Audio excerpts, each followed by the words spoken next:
ہمارے نبی پاک صلی اللہ تعالی علیہ وسلم کو اللہ نے اختیار دیا، جتنا رہنا چاہتے ہیں رہ لیں، لیکن موت آپ کے لیے ہے، موت سے پاک صرف آپ کا رب ہے، باقی کوئی نہیں۔ 29 صفر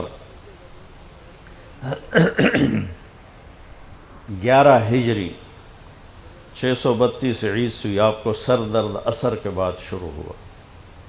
آپ ایک جنازے میں تھے، جنت البقیع، وہ درد تیز ہو گیا، گھر پہنچتے پہنچتے حضرت عائشہ کی گھر کی باری تھی اور تیز بخار میں تبدیل ہو گئی۔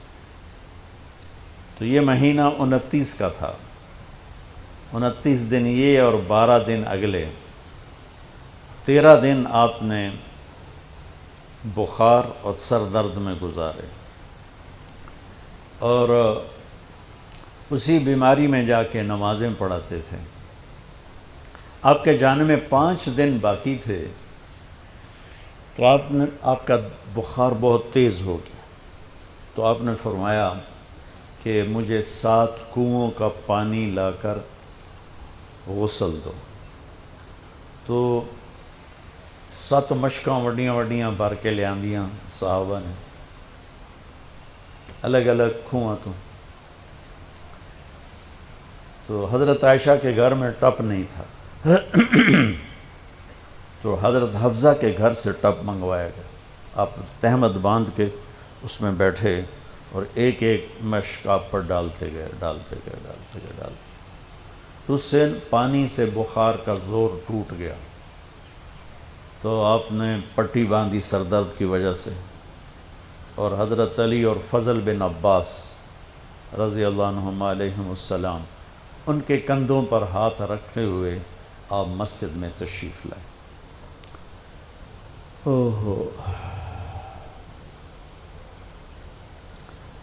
اور مسجد بھری ہوئی تھی۔ آپ نے ایک چھوٹا سا بیان دیا، وہ آپ کو سنانا چاہتا ہوں۔ آپ نے فرمایا، لوگوں، میں ایک زمانہ تم میں گزار کے جا رہا ہوں، میں نے کسی کا حق مارا ہو تو مجھ سے لے لو، کسی پہ زیادتی کی ہو تو بدلہ لے لو، کسی کو تھپڑ مارا ہو، سوٹی ماری ہو، بدلہ لے لو، قیامت کے دن میرے اوپر کوئی مقدمہ نہ کر دینا، میں اس دن کی پیشی کو برداشت نہیں کر سکتا۔ جن کے طفیل لوگوں کی پیشیاں معاف ہو جائیں گی، جن کے طفیل حساب شروع ہوگا، جن کی طفیل کروڑوں اربوں گناہگار ان کو معافی ملے گی، وہ امت کو کیا پیغام دے کے جا رہے ہیں کہ جب میرے ذمے کوئی ہے تو ہون لے لو، اتھے نہ منگیا جی۔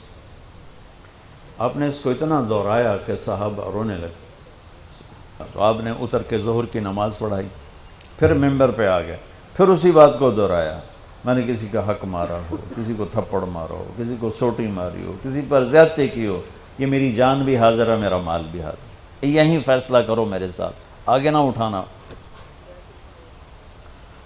ایک آدمی کھڑے ہو گئے، یا رسول اللہ، آپ نے میرے 3 روپے دینے۔ آپ نے فرمایا، ضرور دینے ہوں گے پر مجھے یاد نہیں، ذرا یاد تو کراؤ۔ کہ یا رسول اللہ، آپ کے پاس سائل آیا تھا تو آپ کبھی سائل کو لوٹاتے نہیں تھے کہ نہیں بھی میرے کو ہے کوئی نہیں، یہاں تک کہتے تھے وہ فلاں دکاندار سے جا کے ادھار لے لے، جب میرے پاس آئیں گے میں تیرا ادھار چکا دوں، خالی نہیں بھیجتے تھے۔ تو کہنے لگے، یا رسول اللہ، سائل آیا تھا، آپ کے پاس تھے نہیں، آپ نے مجھ سے پوچھا تیرے پاس کچھ ہیں؟ تو میرے پاس 3 درہم تھے، تو آپ نے کہا اس کو دے دے، میں تمہیں دے دوں گا۔ تو ہم نے کہا ہاں یاد آ گیا۔ تو پھر آپ کے گھر میں تو ایک چھٹانک تیل نہیں تھا کہ ڈیوا بال جائے، تو آپ نے فرمایا اپنے چچا زاد فضل بن عباس، فضل تو میرا یہ قرضہ ذمہ لیتا ہے؟ کہا جی۔ تو ایک عجیب بات بتاؤں، آپ مقروض کا جنازہ نہیں پڑھاتے تھے، جس کے سر پہ قرضہ ہوتا تھا اس کا جنازہ نہیں پڑھاتے تھے، ساری زندگی خود قرضہ لیا، لیکن قرض لینے دینے میں انسان سے جو پھر بے اصولیاں ہوتی ہیں، اس میں جو نفرتیں پیدا ہوتی ہیں، اب دیکھتے نہیں ہو یہ فیصل آباد کے بازاروں میں روزانہ تاجر کیسے گریبان پکڑ کے ماں بہن کی گالیاں دے رہے ہوتے۔ میں ان تاجروں سے کہتا ہوں، یا ادھار دینا بند کرو یا گالیاں دینا بند کرو، کیوں کسی کی بیٹی کی عزت کو اچھالتے ہو؟ لاکھ 2 لاکھ کے پیچھے نہ کسی کی ماں چھوڑتے ہو نہ بہن چھوڑتے ہو. بھائی وہ حقوق کا معاملہ بہت سخت، بہت سخت. تو میرے نبی جیسی پاک ہستی حقوق کے بارے میں کہہ رہے ہیں بھائی جو کوئی بدلہ لینا جائے اتھے ہی لے لو. تو صحابہ حاضر خدمت ہوئے، یا رسول اللہ لگتا ہے جانے کا وقت قریب ہے. تو آپ رونے لگے. آپ نے کہا میں تمہیں اللہ کے سپرد کرتا ہوں، اللہ تمہارا ساتھی اور حامی اور ناصر ہو. جمعرات کا دن عشاء کی نماز آپ پڑھانے کے لیے اٹھے اور غش آیا اور دوبارہ لیٹ گئے. تو پھر تھوڑی دیر کے بعد آپ کو دوبارہ ہوش آیا تو آپ نے فرمایا عشاء کی نماز ہو گئی ہے؟ کہا جی نہیں، آپ کا انتظار ہے. تو آپ اٹھنے لگے، پھر اٹھ نہیں سکے، پھر لیٹ گئے. پھر تیسری دفعہ آپ اٹھے، عشاء کی نماز ہو گئی. کہا جی آپ کا انتظار ہے. تو آپ پھر اٹھنا چاہا، نہیں اٹھ سکے. تو آپ نے فرمایا ابو بکر سے کہو عشاء کی نماز پڑھائے. تو ابو بکر ذرا پیچھے کھڑے تھے، عمر آگے کھڑے تھے. تو لوگوں نے کہا نماز ہی پڑھاونی، کوئی پڑھا دے. تو انہوں نے عمر کو آگے کر دیا، وہ پہلی صف میں کھڑے تھے. جب حضرت عمر نے اللہ اکبر کی تو آپ نے اندر میں آواز سنی تو زور سے فرمایا کہ عمر کو پیچھے کرو، ابو بکر کو آگے کرو. میرے رب کا فرمان ہے میرے مصلی پر صرف ابو بکر کھڑا ہو سکتا. تو عمر کو پیچھے کیا گیا اور ابو بکر کو آگے کیا گیا. تو جمعرات کی 1 نماز عشاء اور جمعے کی 5، ہفتے کی 5، اتوار کی 5، 15، فجر کی 1. تو جمعرات اور پیر کی 1 اور یہ 15، 17 نمازیں آپ نے پڑھائیں اللہ کے نبی کی موجودگی میں. تو ہفتے کا دن تھا تو جبریل آئے، یا رسول اللہ مجھے اللہ نے آپ کی خدمت میں بھیجا ہے کہ میں آپ کا حال پوچھ کے ہوں، آپ کا کیا حال ہے؟ تو آپ نے کہا جبریل بڑی تکلیف ہے. اتوار کو پھر اللہ کے نبی کی خدمت میں جبریل ہے، یا رسول اللہ مجھے اللہ نے بھیجا ہے میں پوچھ کے ہوں کہ آپ کا کیا حال ہے؟ آپ نے کہا جبریل بڑی تکلیف ہے.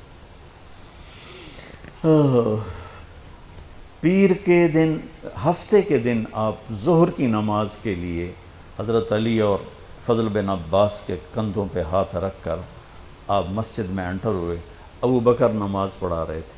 تو آپ نے یہاں سے محسوس کیا کہ اللہ کے نبی انٹر ہو رہے ہیں تو وہ پیچھے ہٹنے لگے. تو آپ نے ایسے ہاتھ کا اشارہ کر کے روکا اور ان کی لیفٹ سائڈ بیٹھ کر آپ نے 4 رکعت نماز ظہر یا عصر ادا فرمائی. یہ آپ کی آخری ملاقات تھی اپنی امت کے ساتھ. اس کے بعد آپ اللہ کی خدمت کے پاس حاضر ہو گئے. پیر کی صبح آپ نے تھوڑا سا دروازہ کھول کے امت کو نماز پڑھتے دیکھا. تو جب دروازہ کھولنے کی آواز آئی تو حضرت انس فرماتے ہیں کہ سارے نمازی ایسے بھولے کہ جیسے نماز میں ہم ہیں ہی نہیں، اور سارے اللہ کے نبی کو یوں دیکھنے لگے. ایسے کسی کو یاد ہی نہیں رہے کہ ہم نماز پڑھ رہے ہیں، سب یوں دیکھ رہے ہیں. جب آپ نے دیکھا یہ تو نماز میں ہی میری طرف متوجہ ہو گئے اور نماز میں کمی آ رہی، تو آپ نے پھر پردہ گرا دیا. یہ آپ کا اور امت کا آخری دیدار تھا. تو اشراق کے بعد آپ نے یہ 7 جون سخت گرمی تھی اور 12 ربیع الاول 632 عیسوی اور 11 ہجری. تو آپ نے اپنی ساری بیگمات کو بلایا. حضرت عائشہ فرماتی ہیں میں نصیب والی ہوں کہ مات فی سحری و نحری، اللہ کے آخری نبی میری ٹھوڑی اور سینے کے درمیان اللہ کی بارگاہ میں پیش ہوئے. یہ کیفیت تھی میرے نبی کی. یہ اس طرح آپ نے اپنی بیگم کے سینے پر سر رکھا ہوا تھا اور اس طرح نیم دراز تھے آپ اس طرح. تو آپ نے اپنی ساری بیویوں کو بلایا اور ان سے ملاقات کی. کچھ نہیں بتایا کہ میں جا رہا ہوں. اس کے بعد آپ نے بیٹی فاطمہ کو بلایا اور ان سے فرمایا کہ بیٹی میں جا رہا ہوں. تو وہ رونے لگیں. تو آپ نے کہا رو نہیں، سب سے پہلے تو ہی آئے گی مجھے ملنے. 6 مہینے بعد بیٹی کا بھی انتقال ہو. پھر آپ نے مولا علی کو بلایا، ان کا سر اپنی گود میں رکھا اور ان کی کمر پہ ہاتھ پھیرتے رہے اور دعا دیتے رہے. دعا یہ سب کچھ بڑے سکون کے ساتھ ہو. آخر میں دونوں بچوں کو بلایا، حسن حسین. جن میں آپ کی جان اٹکی ہوتی. اب فرمایا کرتے تھے میری آنکھوں کی ٹھنڈک، میرے 2 پھول، میری دنیا کی بہار، میرے جگر کے ٹکڑے. تو آخر میں دونوں بچے بولائے اور یوں جو لیا نا سینے سے لگا تو ساتھ ہی آنسو شروع ہو گئے. وہ سارا منظر آگے کھل گیا تو بے ساختہ آنسو. ایک دفعہ آپ نے حضرت ام سلمہ سے فرمایا، ام سلمہ آپ کی بیگمات میں سے کہ ایک فرشتہ آ رہا ہے جو آج تک کبھی نہیں آیا، پہلی دفعہ آ رہا ہے مجھ سے ملنے، تم دروازے پہ کھڑی ہو جاؤ، کسی کو اندر نہ آنے دینا. وہ کھڑی ہو گئیں. تھوڑی دیر میں کہیں سے امام حسین آ گئے کھیلتے ہوئے. وہ اندر جانے لگے، انہوں نے روک لیا.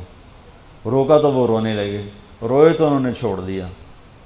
تھوڑی دیر کے بعد اندر سے زور زور سے رونے کی آواز آئی اللہ کے نبی کی، تڑپ تڑپ کے رونے کی آواز.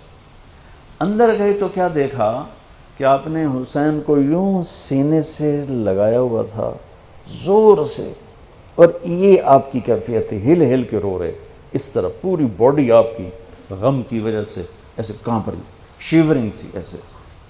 تو حضرت ام سلمہ نے پوچھا یا رسول اللہ میرے ماں باپ قربان، کیوں رو رہے ہیں، کیا ہوا؟ کہا یہ فرشتہ میرے پاس کھڑا ہے، مجھے کہہ رہا ہے آپ کو اس سے بہت پیار ہے. میں کہہ رہا ہوں ہاں. مجھے کہہ رہا ہے آپ کی امت ہی اس کو ذبح کر دے گی، اور مجھے وہ مٹی دکھائی ہے جس میں اس کا خون گرے گا. تو وہ ان دونوں کو گلے سے جو لگایا نا تو بے ساختہ آنسو. پھر ان کو بھی رخصت فرما دی. بس ان کے جانے کے تھوڑی دیر بعد جبریل آ گئے، آ کے کھڑے ہو گئے. آپ نے فرمایا کیا بات؟ کہنے لگے جی باہر ملک الموت کھڑا ہے، اندر آنے کی اجازت چاہتا. آپ نے کہا آ جائے. اس نے اندر آ کر کہا السلام علیکہ یا رسول اللہ. پھر کہنے لگا یا رسول اللہ آپ پہلی ہستی ہیں جنہیں میں سلام کر رہا ہوں، میں نے کبھی کسی کو سلام نہیں کیا. پھر کہنے لگا یا رسول اللہ آپ پہلی ہستی ہیں جن کے بارے میں اللہ نے فرمایا پوچھ کے اندر جائیں، ایویں نہ وڑ جائیں، اجازت ملے تو جانا ورنہ واپس آ جانا. یا رسول اللہ آپ پہلی ہستی ہیں اللہ نے فرمایا آنا چاہیں تو لے آنا. ہو کیا دربار ہے، کیا مقام ہے. موت بھی اجازت منگتی پہ، اور رہنا چاہیں تو چھوڑ کے آ جانا. عیش معاشیت میرے محبوب آپ جتنا زندہ رہنا چاہتے ہیں آپ کو اجازت. توڑے واسطے 63 سال کی کوئی قید کوئی نہیں، توڑی اپنی مرضی. تو آپ نے پوچھا اگر میں تمہیں اجازت دے دوں تو میری جان بھی نکالو گی؟ کہ جی رسول یہ تو اللہ کا امر ہے، میری کیڑی اوقات. تو آپ نے جبریل کو دیکھا. اب ذرا میری آنکھوں کو دیکھو. تو آپ نے یوں کیا. یہ بھی سوال ہوتا کی صلاح ہے؟ تو بجائے منہ کے آدمی نہیں پوچھتا ہے، یہاں سے سوال کرتا. آنکھیں بھی بہت کچھ کہہ دیتی ہیں، بہت کچھ سنا دیتی ہیں. تو آپ نے یوں کیا. تو وہ سمجھ گئے کہ اللہ کے نبی کہہ رہے ہیں تیری کی صلاح ہے. تو انہوں نے عرض کہ ان ربک الیک لمشتاق. یا رسول اللہ آپ کی ملاقات کے شوق میں بیٹھے، بڑے شوق میں ہیں اللہ آپ کی ملاقات. بھائیو مانگا کرو یا اللہ وہ موت دے کہ تو ہماری ملاقات کے شوق میں ہو، ہمیں مردود نہ کر دے بلکہ ہمارے لیے اپنی رضا کے دروازے کھول دے. اب سنو ایک بات. آپ نے فرمایا جبریل واپس جاؤ، اللہ سے پوچھ کے آؤ میرے بعد میری امت کے ساتھ کیا کر.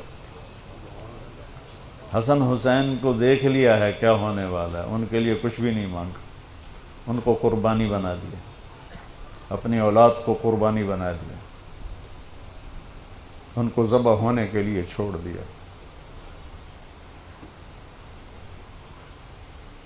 اور تمہارے لیے ہاتھ اٹھا دیا کہ پوچھ کے آ پہلے میرے بعد میری امت کے ساتھ کیا کرے. سن لو میری بات، میرے رب کی قسم، عزت و جلال کی بریائی کی قسم، اگر میرے نبی یہ بات نہ اٹھاتے تو آج ہم باندر اور خنزیر اور کتے ہوتے، انسان کوئی نہ ہوتا. ایک مچھی کھادی آئی موسیٰ علیہ السلام دی قوم تے اللہ باندر بنا چھڑے سے کونو قردتن خاسئین قرآن بندر بن جاؤ ذلیل و خوار ہو کر. اور پابندی کیا تھی؟ ہفتے نو مچھی نہ کھاؤ. سود کے کاروبار کرنا، سودی قرضے دینا، ماں باپ کی نافرمانی کرنا، شراب کے اڈے چلانا، زنا کے اڈے چلانا، جھوٹے مقدمے کرانا، جھوٹی گواہیاں دینا، ناجائز قتل کرنا، یہ وہ گناہ ہیں کہ ہم کب کے کتے بلے بن چکے ہوتے. یہ تو اس کملی والے کو دعا دو جو اولاد کو چھوڑ دیا تقدیر پر اور تمہارے لیے جولی پھیلا دی. کیا کرو گے میری امت کے ساتھ؟ جبریل واپس آئے، پیغام لائے، یا رسول اللہ، اللہ فرما رہے ہیں ہم آپ کی امت کو تنہا نہیں چھوڑیں گے. آپ نے کہا الآن قرۃ عین، واہ یا رسول اللہ قربان جائے.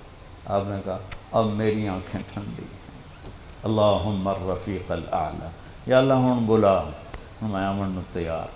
وہ جو چند لمحے تھے اس میں پھر آپ نے امت کو وصیت فرمائی، الصلاۃ، میری امت نماز نہ چھوڑنا. 90% لوگ نماز چھوڑ گئے. وما ملکت ایمانکم، اپنے نوکر، ملازم، غریب ان پہ ترس کھانا، فرعون نہ بننا. حقوق اللہ، حقوق العباد. حقوق اللہ میں نماز سب سے اعلیٰ، حقوق العباد میں غریب سب سے اعلیٰ. تو ان کو سمیٹ کر پورا دین بتا دیا. الصلاۃ، میری امت نماز نہ چھوڑی. وما ملکت ایمانکم، اپنے نوکر چاکر، نوکرانیاں، غریب لوگ ان پہ رحم کرنا. انہی دو باتوں کو آپ دہرا رہے تھے. پھر آواز کمزور ہوئی تو کہا الصلاۃ، الصلاۃ، الصلاۃ، نماز، نماز. پھر آخری لفظ سے اللہم الرفیق الاعلی، مولا تیرا ساتھ چاہتا، اور اللہ کا امر پورا ہو گیا.